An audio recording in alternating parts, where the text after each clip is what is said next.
Welcome back to my YouTube channel जी। आज हम बात करेंगे मैच डे 6 के ऊपर यूएफा चैंपियन लीग्स के, और मेनली हम मैनचेस्टर सिटी या ऐसी टॉपिक के ऊपर हम बात करें। मेन हमारा टॉपिक होगा मैनचेस्टर सिटी का। मैनचेस्टर सिटी ने 20 अक्टूबर के बाद कोई भी मैच नहीं जीता अगर उन्होंने गोल फर्स्ट कंसीड किया अगेंस्ट वुल्व्स। 20 अक्टूबर को हमने गोल कंसीड किया 7 मिनट के अंदर, और उसके बाद 33 मिनट के अंदर जो है वो गोल कर दिया, क्या नाम है, ग्वार्डियोल ने और जॉन स्टोन्स ने वो विनर मारा था लास्ट के ऊपर जाके। तो वो मैनचेस्टर सिटी ने कमबैक मारा उस मैच के अंदर और मैनचेस्टर सिटी मैच वो जीत गई। लेकिन उसके बाद मैनचेस्टर सिटी ने अगर गोल फर्स्ट कंसीड किया है उसके बाद हम मैच नहीं जीते, उसके बाद ये डन है कि मैच हारेंगे। गोल अगर हम कर लेते हैं तो उसमें चांसेस समटाइम बन जाते हैं हमारे मैच जीतने के, और वो भी पिछले 1.5 महीने के अंदर सिर्फ एक बार ही हुआ बुल्स के अगेंस्ट। वन हम स्पोर्टिंग के अगेंस्ट में हमने फर्स्ट गोल किया, हम मैच वो नहीं जीत पाए और वर्स्ट डिफीट थी फॉर मैन सिटी। उसके बाद तो अगर आप करंट सिनेरियो में जाएं या जो एक आध मैच रहता है, जब गोल हो जाए ना उसके बाद बंद कर दो मैच देखना, क्योंकि आप मैनचेस्टर सिटी ये मैच नहीं जीत रही। ठीक है, फरवरी जनवरी के अंदर एक स्केरी चीज़ आ रही है, लेकिन उसके ऊपर हम कुछ शायद कर लें, क्योंकि ट्रांसफर विंडो के ऊपर डिपेंड करेगा कि मैनचेस्टर सिटी किसको लाती है। अब फ्लॉज कहाँ पे ऊपर है, मैनचेस्टर सिटी हार कैसे रही है, मैनचेस्टर सिटी को कहाँ पे प्रॉब्लम्स आ रही है। सबसे बड़ा मसला है मैनचेस्टर सिटी का डिफेंस का। आज के दोनों गोल अगर आप चेक करें डिफेंसिव एक्ट, फर्स्ट में जब बॉल निकली ना वहां से तो काइल वॉलकर थे वहां पे डिफेंस के ऊपर। अब काइल वॉलकर भागे नहीं, ही रन, ही स्टॉप। जैसे ही उनका बंदा पहुंचा ना वहां पे, उसने वो बॉल पे तब पहुंचा, उसके बाद वो बॉल को काट चुका तो उसने अटैक कर दिया था, और जैसे ही अटैक हुआ उसके बाद में वो गोल हो गया। सेकंड गोल भी ऐसा हुआ, यानी कि बहुत ज़्यादा हमने स्पेस वहाँ पे क्रिएट कर दी, और वहाँ पे ठीक है डोकू थोड़ा सा अटैक मोड में गया, और मेरे हाल में इतना अटैक मोड पे नहीं जाना चाहिए था डोकू, यानी कि जैसे डोकू के पास बॉल आई डोकू ने ड्रिबल करने की कोशिश की, उसको बहुत स्पीड के अंदर ड्रिबल किया जो मेरा में अननेसेसरी था वहाँ पे। और अगर वो आराम से ड्रिबल करता शायद भी जाए, क्योंकि जैसे उसने ड्रिबल किया वो बॉल डिफ्लेक्ट हुई उसके पास की, उसने बॉल लंबा कर दिया और वहाँ पे गोल हमने कंसीड कर लिया। सेकंड गोल के बाद डेफिनेटली अब नहीं जीत सकते इन 80th मिनट जाके। अगर ऐसा गोल होता है तो आपके लिए डेफिनेट प्रॉब्लम्स मैनचेस्टर सिटी के लिए मेनली होती हैं। तो डिफेंसिव एरर बहुत ज़्यादा है, और पेप ग्वार्डियोला की ये टीम इस वक्त अपने वर्स्ट पैच ऑफ टाइम में, और पेप ग्वार्डियोला अपने वर्स्ट पैच ऑफ टाइम में जा रहा है। और पेप ग्वार्डियोला ने एक और बात कंफर्म कर दी है कि he will not manage any team after this, यानी कि मैनचेस्टर सिटी के अंदर, यानी कि 2026-27 का कॉन्ट्रैक्ट है इसके पास। उसके बाद वो मैनचेस्टर सिटी अगर छोड़ेगा तो उसके बाद वो किसी भी टीम को नहीं कोच करेगा। इंग्लैंड की नेशनल टीम को कोच करने की बातें हैं, लेकिन वो शिकायत है कि हमेशा कोच ही ना करूं या क्लब को कोच ना करूं, ये थोड़ा सा अलग मुद्दा है, लेकिन उसके ऊपर भी बात बाद में हो जाएगी, कभी और वीडियो बना लेंगे। लेकिन यहाँ पे जो मुद्दा बन रहा है मैनचेस्टर सिटी का, वो मुद्दा ये है कि डिफेंस तो प्रॉब्लम है, लेकिन luck is not favouring Manchester city. ये एक बहुत बड़ा मुद्दा है, ये एक मेन मुद्दा है। हालैंड का गोल यानी कि चिपिंग मोड, वहाँ पे हालैंड को बहुत ही अच्छी बॉल डेवलपमेंट ने दी, वहाँ पे 1-0 हो सकता था। अब हालैंड ने फुल चिप नहीं मारी, उसके बॉल में पैर में बॉल नहीं आई, वो भी हो सकता है। लेकिन अगर वो थोड़ा सा को काट के बाहर जाके मारता तो वहाँ पे भी गोल होने के चांसेस थे, लेकिन उसने काटा नहीं, वो चिप करने की कोशिश की। चिप थोड़ी सी निचली थी, चिप थोड़ी जगह उसके यहाँ से इनका हाथ के ऊपर बॉल लग गई और वो बॉल रुक गई, और वहाँ पर अटैक या गोल मैनचेस्टर सिटी वहाँ पर नहीं कर सके। हैंडबॉल का भी थोड़ा मसला हुआ, लेकिन वो थोड़ा सा नैरो था, ठीक है, वो हैंडबॉल नहीं हुआ। लेकिन यानी कि इंचेस का मसला है कि अगर 1 इंच बॉल अगर अंदर जाती तो वहाँ पे हैंडबॉल हो सकता था। पहला गोल हुआ था हैंडबॉल होता, और जो एक बहुत ही ब्रिलियंट शॉट मारी वहाँ पे, क्या बोलते हैं, अपने गुंदोगान ने, वो भी नहीं, यानी कि इतनी उसके अंदर पेस नहीं थी, इनके पेस थोड़ी सी स्लो थी, लेकिन वो पेसी होती तो वहाँ पे डेफिनेटली प्रॉब्लम्स हो सकती है यूवेंटस के लिए, मैनचेस्टर सिटी गोल भी कर सकती थी। तो ये थोड़ी सी प्रॉब्लम्स हैं। अब लक भी फेवर नहीं कर रहा, हालैंड नहीं चल रहा, हालैंड का ना चलना, हालैंड थोड़ा सा नहीं चल पा रहा, ये भी थोड़ी सी प्रॉब्लमेटिकल चीज़ें बन जाती हैं जाके आपकी टीम में। तो these are some the big issues in the Manchester City, यानी कि डिफेंस क्लिक नहीं कर रहा, मिड में कोई मेन चीज़ है नहीं। अब गुंदोगन और बर्नार्डो सिल्वा को मिड में खिलाया गया, तो कॉम्बिनेशन एक मैच में तो बन गया, ठीक है। नॉटिंघम फॉरेस्ट वाले मैच के अंदर कॉम्बिनेशन बन गया इनका, इनको मिड में रखा गया, वॉलकर और डोकू फिर लेट, यानी कि डोकू आज फिर वो क्लिक आज नहीं कर पाए। डोकू लेट थे तो उसे, यानी कि डोकू समटाइम तो क्लिक कर जाते लेकिन समटाइम से वो क्लिकिंग नहीं हो पाती, लेट हो जाते हैं। तो आज सेकंड गोल तो लगा भी डोकू की वजह से था, ये चीज़ बन जाती है। तो डोकू को निकाला गया, सुबीनियो आया, लेकिन सुबीनियो भी वो इम्पैक्ट नहीं डाल पाया। और अर्लिंग हालैंड के ऊपर आप डिबेट नहीं कर सकते, एक गोल नहीं हुआ, एज एन ह्यूमन बीइंग वो गोल नहीं भी होते, डेफिनेटली नहीं होते वो गोल, यानी कि इतने तो मिस ऑफ एन एरा होता ही है प्लेयर से, but he is good in these conditions और निकाल सकते हैं मैच। लेकिन अब अगले 2 मैचेस टफ भी हैं। तो ये अगर मैं बात करूँ इस मैच की, तो मैनचेस्टर सिटी स्टार्ट, जो मैनचेस्टर सिटी ले वो पेसी स्टार्ट, पोजीशनिंग थी मैनचेस्टर सिटी के बाद उनके 71 पास थे, इनके 150 पास थे, पोजीशनिंग भी इनकी अच्छी थी, 70-30 की पोजीशनिंग थी मैनचेस्टर सिटी के बाद। लेकिन एक ही मोमेंट होता है और वो मोमेंट मैनचेस्टर सिटी ने लेट डाउन किया। सेकंड हाफ के अंदर भी मैनचेस्टर डोमिनेट कर रही थी पोजीशन में, लेकिन पोजीशन कैन विन मैचेस, यहाँ पे पोजीशन मैचेस विन नहीं करवा रहे हमारे लिए। तो जैसे ही हम उस चीज़ को लूज़ करते हैं वहाँ पे हम गोल कैसे हिट कर लेते हैं, और 80 हो 90 हो 100 पोजीशन भी हो वहाँ पे आप कुछ नहीं कर सकते। और लास्ट 10 मिनट के अंदर भी कुछ ऐसा हाथ मैनचेस्टर सिटी ने कर रहा किया नहीं और हम वो मैच हार गए। और अब हम चैम्पियंस लीग के अंदर भी डाउन जा रहे हैं, 22वें नंबर के ऊपर इस वक्त हम बैठे हुए हैं चैम्पियंस लीग के अंदर, और हम सिर्फ 2 स्पॉट्स पीछे हैं। और अगर हम एक भी मैच अगला हारते हैं तो it might be an elimination for Manchester City भी हो सकता है, क्योंकि अब डिपेंडेंट है दूसरी टीमों के ऊपर भी। लेकिन ऐसे कि इस वक्त हमारे 8 पॉइंट्स हैं कुल, अगर हम अगला मैच जीत गए तो फिर तो हम थ्रू हैं, ठीक हो गया।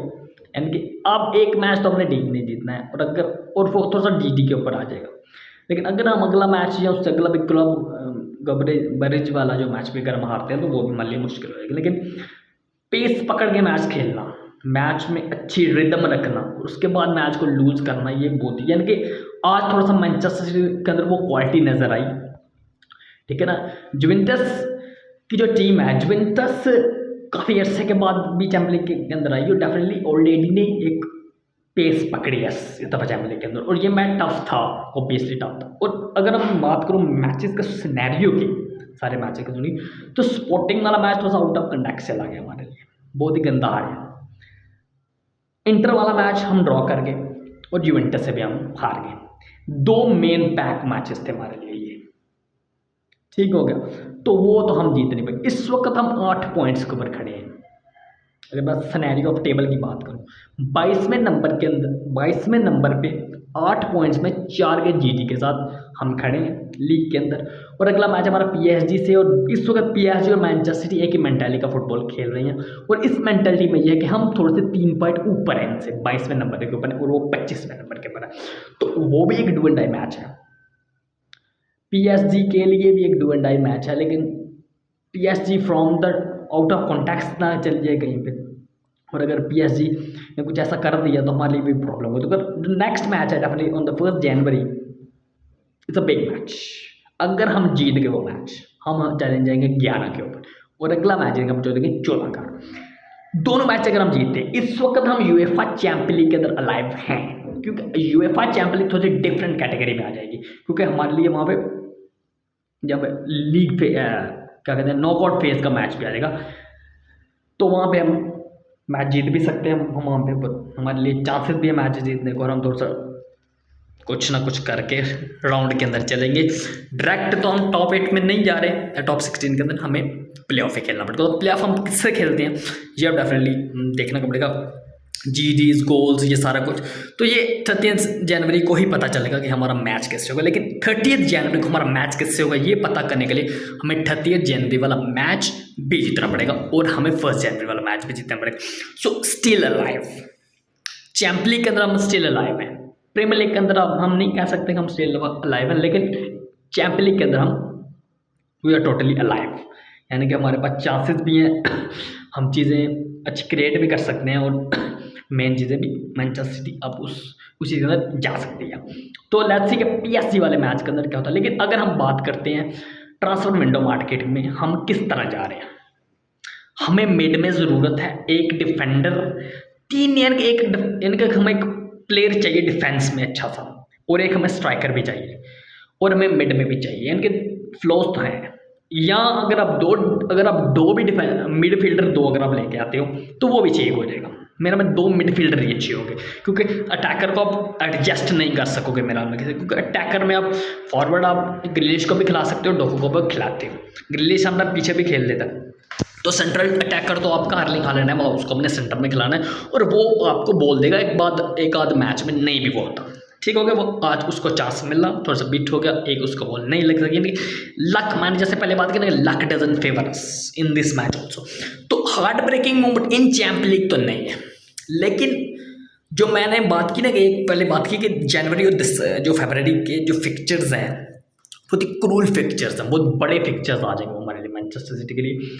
तो उसके अंदर उनको भी अगर हमने निकलना है, उसको अगर हमने क्रोल करना है, तो उसके लिए ट्रांसफर मार्केट विंडो में हमें बहुत बड़े प्लेयर्स चाहिए, हमें मेन कैटेगरी के प्लेयर्स चाहिए जो हमें मैचेस जिताएं, मैच विनर्स हमें चाहिए। और डेफिनेटली अब जो वक्त आ गया है उसमें it is time to give credit to KDB, what he done for us, what he achieved for us Manchester city. और डेफिनेटली रोड्री जब तक नहीं आता तो मिड तो खराब है, तो Rodri might be not come in this season, अगर आता भी है तो एंड के ऊपर आएगा कहीं जाके, और तब तक एंड में क्या हो जाए ये तो किसी को नहीं पता, क्योंकि प्ले ऑफ का मैच कैसा होगा ये भी अब डबल हेडर होता है या सिंगल हेडर होता है, डबल लेग होता है, सिंगल लेग का मेन से निकल के फिर में डबल लेग होगा।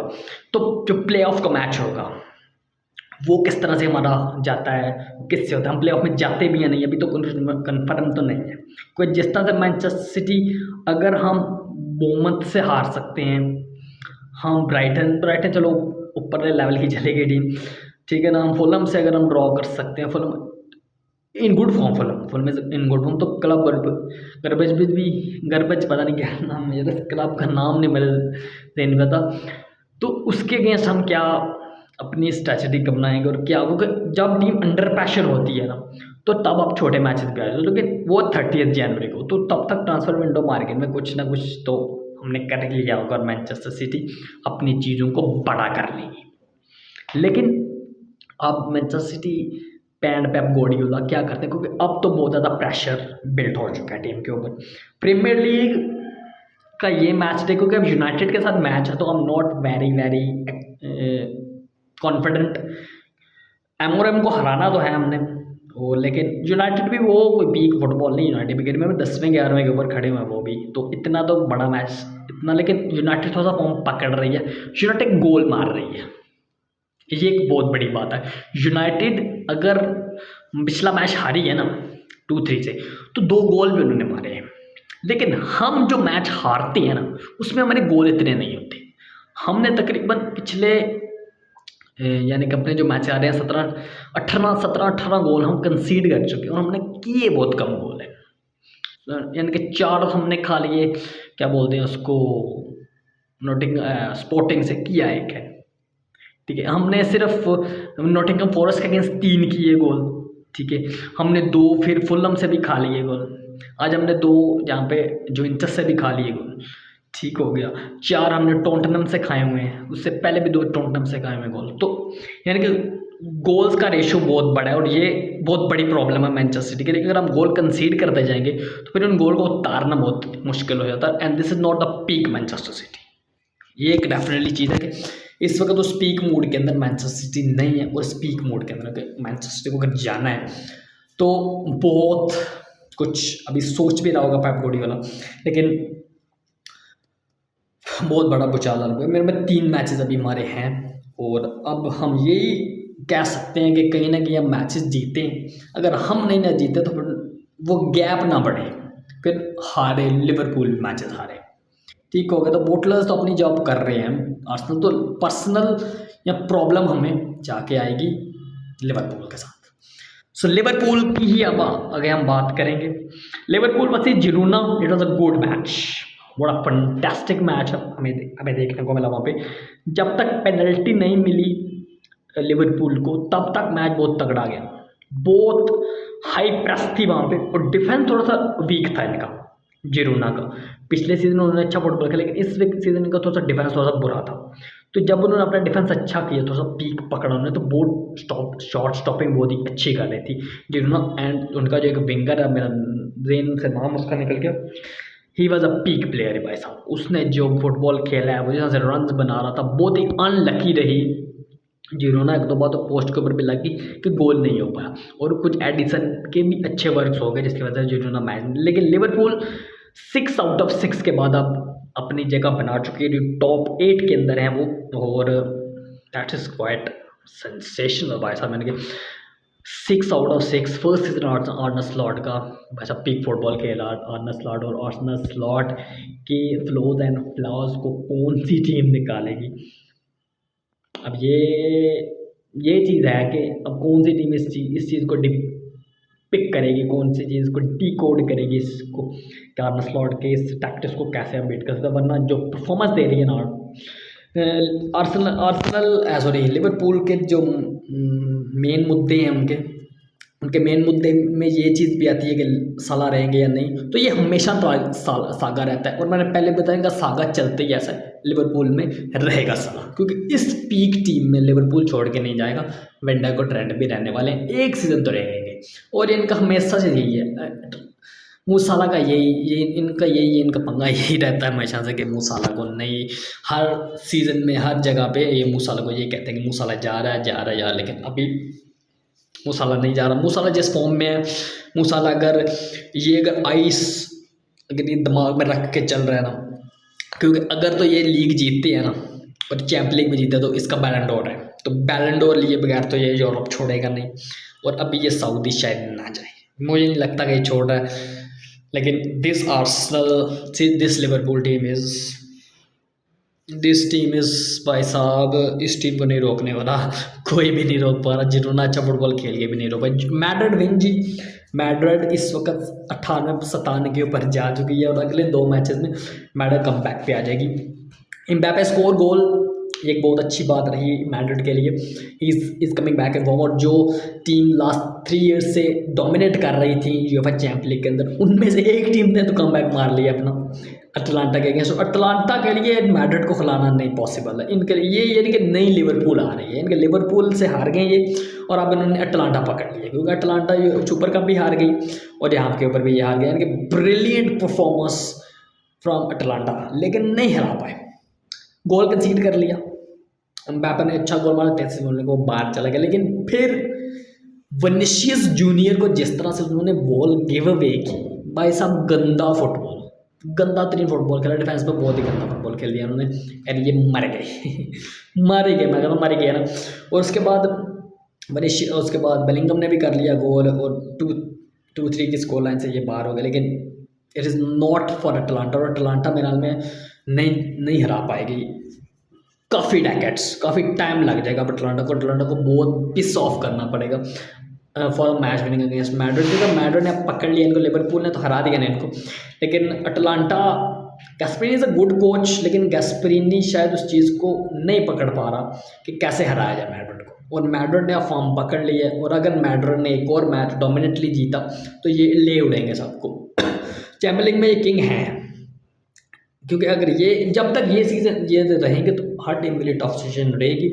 थोड़ा सा बैड खेल रहे हैं, ये नहीं कि इनकी टीम बुरी है, थोड़ा सा इनका टाइम अच्छा नहीं चल रहा, और एक टॉप टीम इस वक्त रिटर्निंग है न्यू मॉडर्न एरा क्लासिको में, लेकिन अभी हम भी बाहर नहीं हुए, लेकिन that is good performance from Madrid, congratulation. एक बहुत ही स्टेटमेंट विक्ट्री थी मैनचेस्टर सिटी को भी ऐसा करना चाहिए, और रियल मैड्रिड ने जिस तरह से एक स्टेटमेंट विक्ट्री निकाली। बार्सिलोना बीट ब्रूसिया डॉर्टमंड, भाई ब्रूसिया डॉर्टमंड का मैच देखने का मज़ा ही अपना यार, एटमॉस्फेयर तो बढ़िया होता है, लेकिन यहाँ पे यमाल जो कुछ कर रहा है, रफीनिया जो कुछ कर रहे हैं, रफीनिया वॉज फंटास्टिक, जो बॉल मिली उसको, उसके बाद यमाल बहुत ही फ्री पड़ा था, बंदे का कौन यमाल भाई, नो मैं खुद करूँगा जिस तरह से उन्होंने गोल किया, ओह हो रफीनिया भाई साहब अमेजिंग। और उसके बाद कम बैक भी आ गया, लेकिन 3-2 से वहाँ पे ब्रूसिया डॉर्टमंड हार गई बार्सिलोना से, और बार्सिलोना भी अच्छी क्लिकिंग कर रही है, टॉप 8 के अंदर वो भी बैठे हुए हैं, डायरेक्ट क्वालिफाइंग है राउंड ऑफ 16 के अंदर।